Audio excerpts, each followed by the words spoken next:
As a Canadian, I kind of wonder where our truth lies in having one of the world's highest standards of living when I look at failing government programs, fiscal irresponsibility, education, human behaviors, public safety, our medical system, care of the environment, and our capitalistic desires. Let's first consider just how our family incomes are the most out of whack relative to real estate prices in the world, so tell your kids to enjoy the future lifetime mortgages they're going to have. While Frankfurt, Germany real estate prices lead the world in bubble risk, Toronto ranks second while Vancouver ranks sixth, making Canada the only country that has two cities in the top 10 worldwide who exist in the bubble. Explain to me how we're going to maintain this high standard of living given that our tax system is already one of the highest in the world. With almost 200 sovereign countries worldwide, Canada is in the top 40 percentile. We rank 25th in tax burden, 71st in income tax, 76th in corporate tax, and 82nd in sales tax.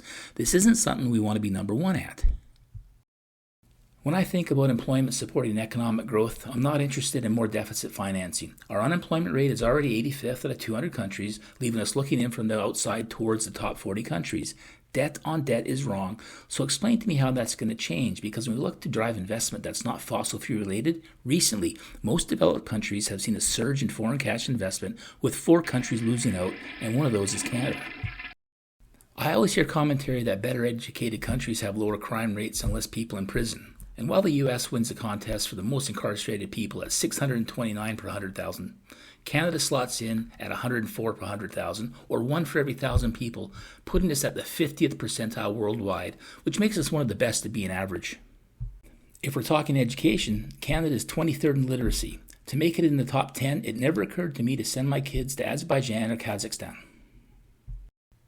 A university undergrad can pay $10,000 to $20,000 per year in Canada, but if they want to look to go somewhere for free, check out Austria, Cyprus, Czechia, Denmark, Finland, Germany, Greece, Ireland, Luxembourg, Malta, Norway, Poland, Slovakia, Slovenia, Sweden, Taiwan, Argentina, Brazil, Cuba, Hungary, Lebanon, Saudi Arabia, Turkey, Sri Lanka, Uruguay, Estonia, Iran, Kenya, New Zealand, Panama, Philippines, Spain, and yes, even Russia. Our university system in Canada is ranked number 4 worldwide, which is great, but it's kind of hard to believe when you watch the behaviors of university students on social media. I mean, good luck getting a job when you graduate and your potential employer sees you on social media and instantly realizes that if they hire you, they'll have to cater to your demands, beliefs, and behaviors, and probably entertain a future lawsuit from you. When it comes to healthcare, help me understand how such a high-flying country like ours does not have longer life expectancies for its people, given our self-proclaimed excellence in healthcare. The best data I could find had Canada coming in as high as 13th and as low as 37th out of more than 200 countries. And how is it we rank 41st on infant mortality? Respectfully, I didn't think I'd be looking to Estonia, Montenegro, Andorra, or Latvia to have babies.